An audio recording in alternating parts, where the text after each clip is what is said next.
आप सबका मनोज खंडेलवाल प्रोग्राम में स्वागत है। और इस वक्त आप लोग मुझसे जुड़े हुए हैं cosmetic and beauty acu moxibustion program में। एक्यू वर्ड में इसलिए इस्तेमाल करता हूं क्योंकि इसमें एक्यूप्रेशर और एक्यूपंक्चर दोनों ही बातें शामिल हैं। पॉइंट एक ही है, या तो आप एक्यूप्रेशर कीजिए या एक्यूपंक्चर कीजिए, लेकिन उसके साथ साथ उसी पॉइंट के ऊपर मॉक्सिबेशन होगा, इसीलिए इसका नाम है एक्यू मॉक्सिबेशन। टीसीएम की जानकारी होनी थोड़ी सी जरूरी है, पॉइंट लोकेशन की जानकारी होनी जरूरी है। अगर जानकारी आपके पास नहीं है तो जानकारी हासिल कीजिए। आपके व्हाट्सएप ग्रुप में हमने पीडीएफ नोट्स दे रखे हैं और बड़े अच्छे ऐप्स दिए हैं। जो पॉइंट हम बोलते हैं उसको डायरी में नोट कर लीजिए, वहां जाकर टाइप कीजिए, with in fraction of second वो पॉइंट आपके सामने आ जाएगा, लोकेशन आपको मालूम हो जाएगा। और जो लोग एक्यूपंक्चर पॉइंट को नहीं जानते हैं और बहुत एक्यूरेसी के चक्कर में वो घबराए हुए ऐसे हैं, तो उनको मैं बता देता हूँ, मॉक्सिबेशन का पॉइंट बड़ा होता है, दायरा बड़ा होता है, आपको लोकेशन मालूम होना चाहिए। पिन पॉइंट लोकेशन नहीं भी हो तो भी काम करेगा। सुई की नोक जितना काम चाहिए हमको किसमें? एक्यूपंक्चर में। एक्यूप्रेशर में चाहिए थंब के जितना एक्यूरेसी। वकारिया सीड में कितना चाहिए? राई के दाने जितनी एक्यूरेसी। और मॉक्सिबेशन में कितना चाहिए? एक अच्छी खासी मेरिडियन के पास की, यानी वो रूट में आपको जानकारी होनी चाहिए। उस रूट में अगर आपका लोकेशन आपने यहां भी ले लिया, यहां भी ले लिया, तो आपसे छूटेगा नहीं, क्योंकि आप एक बड़े दायरे में काम करेंगे। इसलिए आपको वो दायरा लोकेशन मालूम होना चाहिए। पॉइंट से ज्यादा इंपॉर्टेंट है लोकेशन, और उससे ज्यादा महत्वपूर्ण है उसमें काम करने का तरीका। तो आज मैं बात कर रहा हूं दृष्टि की। तो मैं आज तो और कुछ बताने जाना था मुझे सेफ्टी के बारे में। तो मुझे लगा कि कल रेखा जी ने जो बीते कल में जो डेमो दिया DU20 के बारे में, वुडेन बॉक्स के बारे में, अब मैं आपको दृष्टि विकसित करने की कला सिखाता हूँ। देखिए, भारत में क्या पूरे विश्व में जितने भी प्रोग्राम है, वह प्रोग्राम साधारणतः यह है कौन सा पॉइंट कहाँ होता है, किस पॉइंट का कहाँ लोकेशन होता है, किस बीमारियों में वो काम में आता है, और आपको काम कैसे लेना है, बात खत्म। मैं उससे आगे बढ़ना चाहता हूं कि इतना काम तो आपने पहले ही समाप्त कर रखा है, इतनी नॉलेज आप लोगों के पास है। अब मैं एक बात कहता हूं, इस बात को दिमाग में रख लीजिए, मेरे साथ सारे लोग बोलेंगे, चिकित्सक को चिकित्सक जैसा व्यवहार आना चाहिए। ये बोलिए, जब तक आप बोलेंगे नहीं, आपके रूह में ये बात आएगी नहीं। सुनी हुई बात नहीं आती, दोहराई हुई बात आती है। सेल्फ कॉन्फिडेंस इसी का नाम है। मैं चिकित्सक हूं और मेरा व्यवहार चिकित्सक जैसा होगा। खुद पे अगर आप घबरा कर बोल रहे हैं, अगर कोई आदमी कह रहा है मैं चिकित्सक हूं, चिकित्सक जैसा व्यवहार करूंगा, ये आदमी गया काम से, ये गया, ये सबसे सफल नहीं होने वाला है। क्योंकि इसके शरीर को मालूम पड़ गया कि यह आदमी अभी कच्चा है। क्लियर क्या होता है मैं आपको बता, मैं ट्रेन में जा रहा था, एकदम छोटा सा बच्चा, मुश्किल से बामुश्किल 3 साल का होगा, और उसने जिद ठान ली थी कि मुझे ऊपर वाली सीट पे जाकर सोना है। और उसकी माँ पकड़ रही थी, बच्चा रो रहा था। मैंने बोला आप बच्चे को छोड़ दीजिए, आपके यहाँ बच्चा उस्ताद पैदा हुआ है, ये अपनी जिंदगी में स्वावलंबी बनेगा, अपने पैर पे खड़ा होगा। बोला गिर गया तो? हम बोला ये गिरने के लिए पैदा ही नहीं हुआ, आप छोड़िए। और यकीन मानिए, वो बच्चा समझ गया मेरी बात, बोलना नहीं जानता था, तुतला के बोलता था। वो बच्चा लड़खड़ाते हुए ऊपर चढ़ा, और ऊपर जाके अपनी मम्मी को इशारा करता है, अब क्या हुआ, चढ़ गया बोल। थोड़ी देर बाद देखा कि वो बच्चा हाथ पैर मार रहा है, चिल्लाए जा रहा है। मैं सोया हुआ था, मैं जागा, पूछा क्या हो गया? बोला कुछ नहीं, पेप्स वो फेंटा, वो जो बोतल होती है ठंडे पे की, वो कुछ लिया था उन्होंने, और माँ ने खोल के दे दिया। बच्चा जिद गया कि तूने खोला कैसे, मुझे खोलना था, अब तेरे हाथ का खोला हुआ नहीं पीऊंगा। हम बोला बच्चा नहीं खुलेगा। मतलब बिस्से खुलेगा। वापस उस हॉकर को बुलाया, हम बोला रुक बच्चा, मैं बुलाता हूँ उसको। मेरे पे यकीन आ गया क्योंकि मैंने चढ़ने में मदद करवाई थी। वो चुप हुआ, बुलाया, उसको दिया, और यकीन मानिए उसने बाएं हाथ का जोड़ लगा के उसको खोल दिया। अगर उस बच्चे का कॉन्फिडेंस तोड़ देगा, वो बच्चा आगे नहीं बढ़ेगा। क्यों? उस बच्चे को यकीन था मैं कर सकता हूं। तो आपके पास वो जिद होनी चाहिए कि हाँ मैं कर सकता हूं, वरना इस लाइन में कर क्या रहे हैं आप? अगर आपको खुद पे कॉन्फिडेंस नहीं है, तो आप दूसरों का भला कहां से करेंगे? तो सबसे पहले खुद के कॉन्फिडेंस के लिए दृष्टि जरूरी है। अब मैं दृष्टि क्या होता है इसकी व्याख्या करूंगा आज, सिर्फ दृष्टि पे बात करूंगा। क्यों? हाथ की ट्रेनिंग आ चुकी, कान की ट्रेनिंग आ चुकी, आंखों की ट्रेनिंग आ चुकी, किताब के ज्ञान आ चुका। रेखा जी ने अपने बच्चे के ऊपर DU20 लगाया, और इसका वीडियो मैंने आपको बहुत जानदार और शानदार अपने क्लिनिक में शूट करके दिया है, और ये सब आपने देख लिया है। तो अब आपके पास सवाल उठता है कि डॉक्टर साहब, एक ही काठ की हांडी को कितनी बार चढ़ाओगे? कृपया जो लोगों ने अपने हाथ ऊंचा करके रखा है वो हाथ नीचा कर ले। विशेष अवसरों पे ही मैं हाथ ऊंचा करने के लिए बोलूंगा। ठीक है, तो आप लोग हाथ अपना नीचा कर लीजिए। तो बेग जी अपना हाथ नीचा कर लीजिए, और मनोज कुमार जी आप भी अपना हाथ नीचा कर लीजिए। तो और सारे लोग का माइक बंद ही रहेगा। तो मैं आपको बताना चाहता हूँ, बेग जी क्या आवाज आ रही है? अपने हाथ को, जो पीले रंग के हाथ आपने ऊंचा किया है इंडिकेटर, उसको नीचा कर दीजिए। वो नीचा कीजिए, आपने पीले रंग का हाथ जो ऊपर कर रखा है उसको नीचा कर दीजिए, क्योंकि हमारा ध्यान भटकता है, हमें लगता है बीच में कोई हमसे सवाल पूछ रहा है। उस हाथ को नीचा कर दीजिए। और मनोज कुमार जी आपने वीडियो नहीं खोला है, आप भी अपना हाथ नीचा कर दीजिए। हाँ, तो कृपया करके सारे लोग अपना वीडियो खोल कर रखें और माइक को बंद रखें। तो अब मैं आपको बताने जा रहा हूँ दृष्टि होता क्या है, क्योंकि मैंने आपको बॉक्स नक्शा कैसे करना है ये भी दिया, तो इसकी स्लाइड में उल्टा दिखाऊंगा आपको। पहले मैं उसकी व्याख्या करूंगा दृष्टि की, उसके बाद वो स्लाइड दिखाऊंगा। दो स्लाइड आज चलेगा, तो हमें जल्दी जल्दी अपने प्रोग्राम को सही समय पर समाप्त करना है। तो वीडियो देखने के बाद आपको लगा होगा कि हमने जान लिया। जी नहीं, वो जाना नहीं था, वहां से शुरुआत हुई थी इस बात को जानने की कि ऐसा आपको करना है। दोबारा रेखा जी ने दिखाया तो आपको लगा कि अरे अब तो पूरा ही जान लिया। जी नहीं, आपने देखा है, जैसे एक मजमा लगा के लोग तमाशा दिखाते हैं, वहां भीड़ होती है, लेकिन भीड़ थोड़ी देर में अपने घर चली जाती है, जादू किसी को समझ में नहीं आता है। क्यों? जादू की दृष्टि सिर्फ जादूगर के पास थी जिसने मजमा लगवाया था। तो कल आपकी वहां पर भीड़ थी, आप में से कुछ लोगों को चीजें समझ में आई, लेकिन आपने अपने हाथों से उस चीजों को किया नहीं है, तो आप लोग अभी भी सीखे हुए नहीं कहलाएंगे मेरी दृष्टि में। अब सवाल उठता है कि अब मैं आपको क्या बताने जा रहा हूं। मैं आपको सिर्फ एक ही फोटो में कम से कम उसको 50 एंगल से देखने की कला सिखा रहा हूं। इसका मतलब है, एक फोटो का मतलब हुआ कि एक रोगी आपके सामने बैठा है, उस रोगी को आपने D20 बॉक्स लगाया, वुडन बॉक्स। अब उसमें आपको यह देखने की दृष्टि विकसित करनी है कि बतौर चिकित्सक आप उसको कैसे देखेंगे, क्योंकि अगर देखने की कला नहीं है तो बीमारी को समझने की भी कला विकसित नहीं होगी। तो मैं आपको सिर्फ और सिर्फ एक ही फोटो के आधार पर बहुत सारी बातों को देखने की दृष्टि विकसित करने की चेष्टा करता हूँ। फोटो ये एक है, लेकिन इसको समझाने में मुझे लगता है लगभग 1 घंटा लग जाएगा। ठीक है, तो ये 1 घंटे की मैराथन दौड़ सिर्फ और सिर्फ दृष्टि विकसित करने के ऊपर होगा। क्यों होगा? क्योंकि मैंने पूरी जानकारी आपको दे दी है। एक चैप्टर जिसका नाम है वुडन बॉक्स मॉक्सिबेशन, उसकी सारी जानकारी आपको दी है। क्लिनिकल वे ऑफ ट्रीटमेंट दिया है, उसका डेमो क्लास में दिखाया है, उसका सेफ्टी आपको दिखाया है। उसके बाद भी आप लोगों को आज खुद से यह सवाल करना है कि इतने सारी चीजें देखने के बाद क्या आपको बतौर चिकित्सक वाली दृष्टि मिली है या नहीं मिली है? आपके पास वो कल्पना हुई है या नहीं हुई है? आपको देखने की समझ पैदा हुई है या नहीं हुई है? आज ये खुद के प्रति एक आत्मचिंतन है, ये खुद से एक सवाल है। तो साथ साथ में आप लोग इसका उत्तर खुद ही देते जाइएगा और देखते जाइएगा। इस चीज की मैं व्याख्या पूरी डिटेल में करता हूं, उसके बाद आपके सवाल जवाब लूंगा। और मैं दो बातें बता देता हूं, जिनको जल्दी नींद आती है वो 10:30 पर क्लास छोड़कर सोने जा सकता है, क्योंकि उसके बाद प्रश्नोत्तर ही लेंगे। और उसके पहले के प्रश्न में कल भी और पहले भी बार बार बोलने के बाद भी लोगों ने सब्जेक्ट से हटकर प्रश्न पूछने की चेष्टा की है। बतौर चिकित्सक मैं आपसे ये उम्मीद करूंगा कि आपको हर शब्द समझ में आना चाहिए। मेरा शब्द साधारण है कि आज पढ़ाए हुए बातों पर ही सवाल होना चाहिए। उसके इतर आप कुछ भी सवाल करके पूरे ग्रुप का समय खराब नहीं करेंगे। मैं कोई भी सवाल का उत्तर नहीं दूंगा जो आज से संबंधित नहीं है, क्योंकि उसमें समय खराब होता है, आपका भी और पूरे ग्रुप का भी। तो दो मुख्य बातें हैं कि 10:30 पर जिनको नींद आती है वो पहले जा सकते हैं, बाकी लोग हमारे साथ टिके रहेंगे, क्योंकि मैं अंतिम व्यक्ति के प्रश्न का उत्तर देना चाहता हूं। तो हम लोग चलते हैं अब।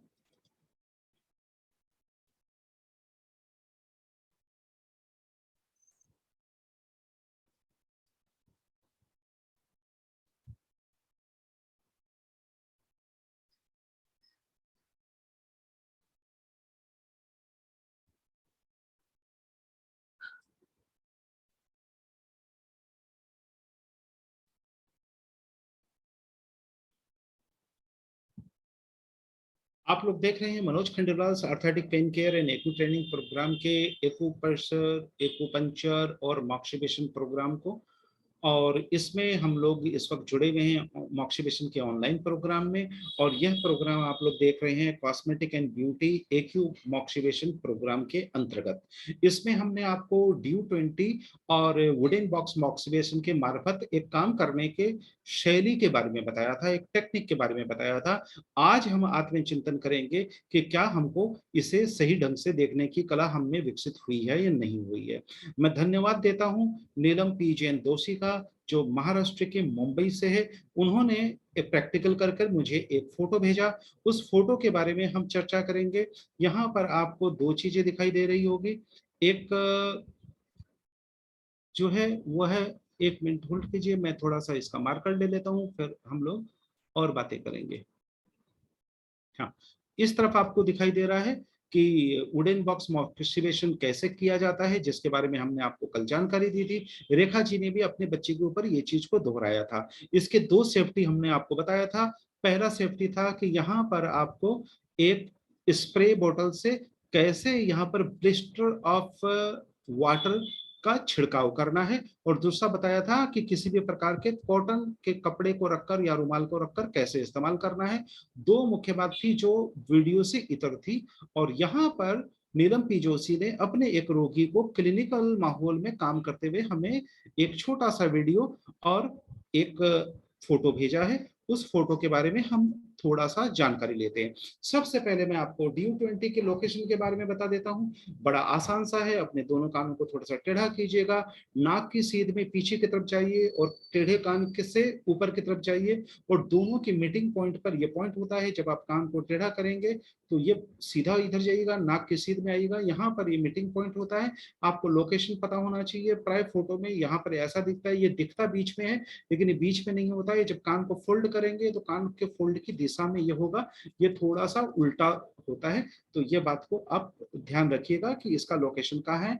लोकेशन के बारे में पूरी डिटेल वीडियो भी दी जा चुकी है और आपको हमने PDF नोट्स भी दिए हैं और एप्स भी दिए हैं, इसको ध्यान से देख लीजिए।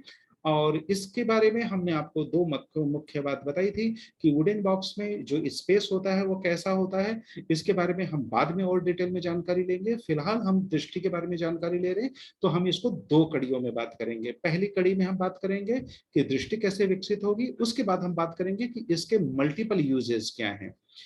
मॉक्सोकोलॉजी के गोल्डन टिप्स और रूल ऑफ मॉक्सिबेशन को आप दिमाग में रखिएगा। जो छोटी छोटी बातें हैं ये बड़ी महत्वपूर्ण है, इसलिए आप लोग नोट करने में अपना समय खराब मत कीजिए। जब माइंड दो तरफ डाइवर्ट होता है तो वो चीजों को गहराई से ग्रहण नहीं कर पाता है। आपको ये वाले वीडियो हम कल दे देंगे, इसलिए चिंता मत कीजिए। वीडियो देखकर आप आराम से जो नोट्स बनाने हो बनाइएगा।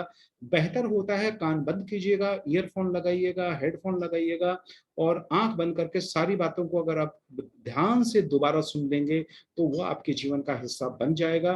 तो नोट्स बनाने से बेहतर है कि वीडियो को ही 2-3 बार सुन लीजिए और प्रैक्टिकल कीजिए। उसमें कोई कमी होती है तो हमें दिखाइए, हम आपका पूरा साथ देंगे और पूरी मदद करेंगे। तो आज आप कोई भी नोट्स मत बनाइए, अगर लिखना है तो खाली गोल्डन टिप्स के छोटे छोटे पॉइंट लिख लीजिए। और बेहतर होगा कि ध्यान से सुनिए, आपको सारी बातें समझ में आ जाएगी। मैं बहुत ही सरल और बहुत ही सहज उदाहरण से आपको समझाने की चेष्टा करूंगा। ये एक फोटो है जो नीलम की दोषी जी ने हमें भेजा है। यहाँ पर वुडन बॉक्स मॉक्सिबेशन है, DU20 पे किया जा रहा है और क्लिनिक में किया जा रहा है। यह है फोटो नंबर 1। और साथ ही एक फोटो नंबर 2 है जो उन्होंने कुछ बदलाव किए हैं, जो हमने उनको फोन पे बताया कि पहले फोटो में आपको क्या बदलाव करने हैं। तो उन्होंने फोन पर समझ के उस दूसरे फोटो को फिर हमें क्लिक कर कर भेजा है। और एक छोटा सा वीडियो, ये फोटो नंबर 1 और ये फोटो नंबर 2। अब मैं ये दोनों फोटो आपको दोबारा दिखाता हूँ। अब आपको खुद से सवाल करना है कि जो वीडियो में हमने आपको ट्रेनिंग वीडियो दिए थे 28, उसमें कुछ वीडियो दिए थे जो बॉक्स मॉक्सिबेशन के थे, DU20 के थे और प्लस हमारी ही स्टूडेंट रेखा सोनी जी ने कल डेमो भी दिखाया जिसमें उन्होंने पूरी तरह काम करके दिखाया। तो वो चीजें तो आपको समझ में आ गई, ये दोनों चीजें समझ में आ गई। लेकिन आज आपको गहराई से खुद से सवाल करना है, दूसरों से नहीं। ये जो खुद से सवाल होता है इसके पीछे का मैं मंशा बताता हूँ। कल मैंने एक शब्द कहा था कि मनोज खंडेलवाल आपका बेहतर टीचर नहीं है। मैं सिर्फ आपको अपने अनुभव बांटने वाला एक महज एक व्यक्ति हूं।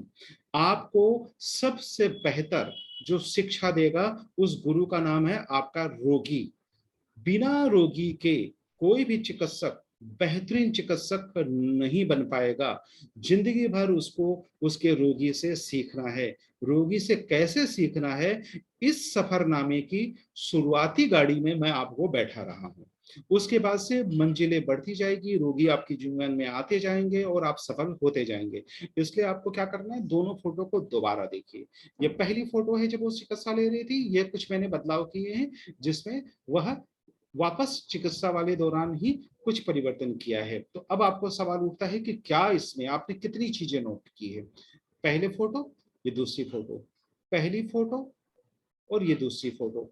अब हम आगे बढ़ते हैं कि इसमें 10 महत्वपूर्ण बातें, बातें छोटी है पर गलतियां सीखने की नहीं होती, बल्कि गलतियों से सीखना होता है। तो आप पूछेंगे क्या इस फोटो में 10 गलतियां हैं?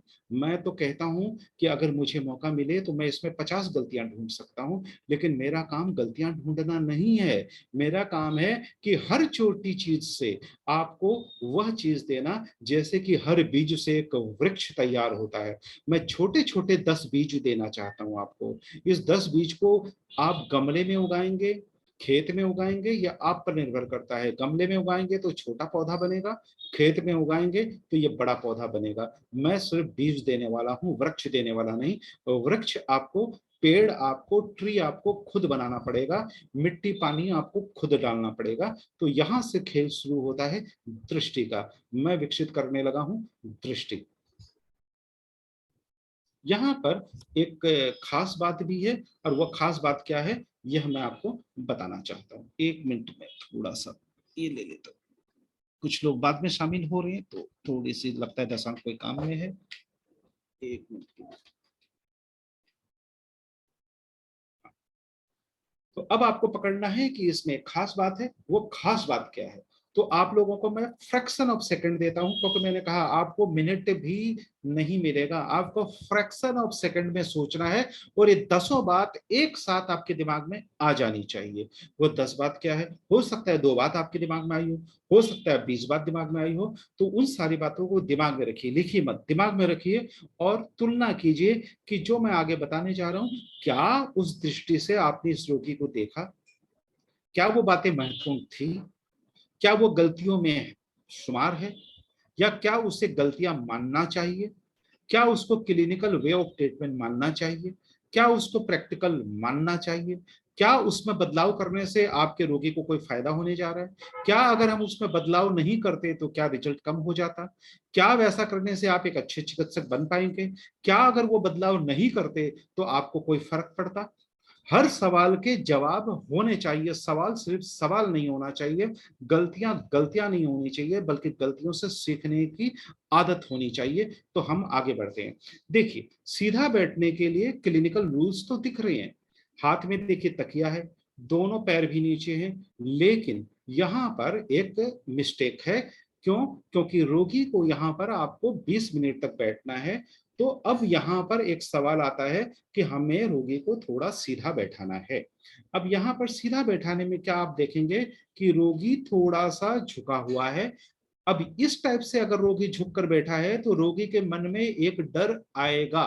वो डर कहां से आएगा ये मैं आपको बता रहा हूं। वो डर ये आएगा कि उसको ये लगेगा, तो कि आपने देखिए यहां ध्यान दीजिए, इसने इसको रखा नहीं है। इस रोगी को लग रहा है कि मैंने अपने सर के ऊपर मटकी की तरह कोई चीज को होल्ड किया है। अगर मैं हिल गई, अगर मैं पीछे हो गई तो यह गिर जाएगा। अब आप ध्यान दीजिए, इसका डर सही है या गलत है? इसका डर सही है। क्यों? पेशेंट का ये कर्व देखिए, ये कर्व है। रोगी का जो मॉक्सा है वो कहाँ है? इस सीध में है।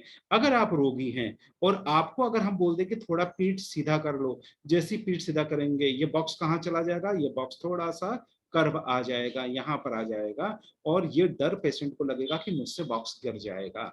और होगा क्या, इस डर के मारे वो 20 मिनट इसी पोजीशन पे बैठा रहेगा। अगर कमर के दर्द का रोगी कोई आया है तो L4 पर प्रेशर डबल क्रिएट हो रहा है यहाँ पर भी, और ज्यादा करके तब यहाँ क्रिएट होता है, और यहाँ पर भी प्रेशर क्रिएट हो रहा है। तो सीधी सी बात है 20 मिनट में पेशेंट को इसका तो फायदा हो जाएगा, लेकिन यहाँ पर दर्द बढ़ जाएगा और रोगी कहेगा इस ट्रीटमेंट से मेरा दर्द बढ़ गया। तो अब सवाल उठता है कि रोगी को हमको सीधा कैसे बैठाना है। तो अब रोगी को सीधा बैठाने में आपने देखिए हमको कुछ कुछ गोल्डन रूल थे, उस गोल्डन रूल को भी हमने क्या किया, माना। गोल्डन रूल को मानने के बाद भी हमसे दिक्कतें हुई। क्यों दिक्कतें हुई, इस बात को समझना थोड़ा सा जरूरी है। हमने कहा कि रोगी का हाथ में तकिया दे दीजिए, आपने तकिया दे दिया, लेकिन यहाँ काम पूरा नहीं हुआ है। यहाँ पर कितना अच्छा प्रबंध किया कि पैर के नीचे भी हमने एक कुर्सी दे दी। तो आपको लगा कि आपके काम की छुट्टी हो गई है, लेकिन छुट्टी नहीं हुई। यहीं से तो असली खेल की शुरुआत हुई है। ये शुरुआत क्या है, इस चीज को जानते हैं। सबसे पहले आपको रोगी में बदलाव क्या करने हैं। यहाँ पर रोगी को पीछे जाने के बजाय ये देखिए, यहाँ पर एक तकिया दिया और यहाँ पर हमने एक तकिया बढ़ा दिया। याद रखिएगा, रोगी को सीधा करने के लिए आपको कभी रोगी को नहीं बोलना है कि आप सीधा बैठिए। आपको रोगी को कहना है कंफर्टेबल पोजीशन में बैठिए, क्योंकि स्पाइन को जिस आदमी को सीधा करके बैठने की आदत नहीं है, अगर आप उसको जबरदस्ती सीधा करके बैठाएंगे तो उसके कमर में दर्द नहीं होगा तो भी आ जाएगा। तो अब आपको एक बात समझ में आ गई कि रोगी को हमें सीधा तो बैठाना है, लेकिन सीधा बैठाने के लिए रोगी को बोलना नहीं है कि सीधा बैठिए, उसको कहना है कंफर्टेबल पोजीशन में बैठिए। और तकिया लगाने का जो सिद्धांत था, इसका मतलब है आपने हमारी बात को गहराई से नहीं समझा। आपके पास आपने समझा, वो बुद्धि तो सही है कि तकिया होना चाहिए, तकिया लगा दिया, लेकिन यहाँ दृष्टि नहीं थी। दृष्टि क्या कहता है कि तकिए का सही उपयोग। सही उपयोग क्या है, जैसे ही आपने एक तकिया और लगाया, ये पेशेंट का हाथ ऊपर गया और पेशेंट सीधा हो गया बिना किसी प्रयास के। और दूसरा, पीठ के बीच में गैप है, इसमें हमने बदलाव किया। यहाँ हमने चिकित्सक को, नीलम जी को कहा तकिया लगा दीजिए, लेकिन यहाँ पर तकिया लगाने में फिर एक गलती हो गई। यहाँ पर भी एक गलती है।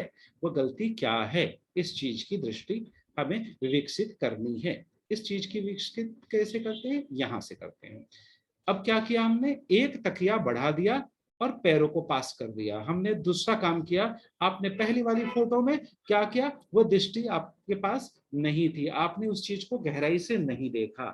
अब मैं उस स्लाइड को वापस दिखाता हूं।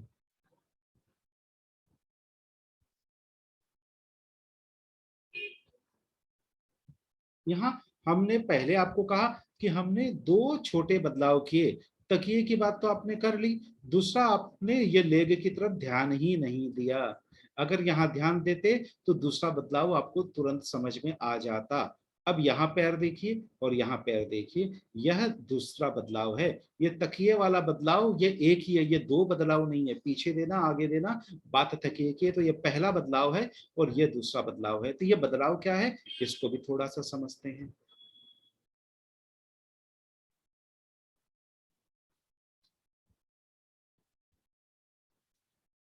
आज थोड़ा सा लैपटॉप हैंग हो रहा है, वो कहता है कि थोड़ा सा रुको।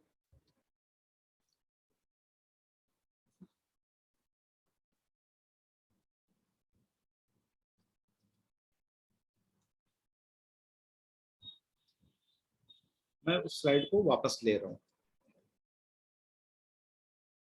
क्या आप लोगों को स्लाइड नजर आ रहा है दशांक?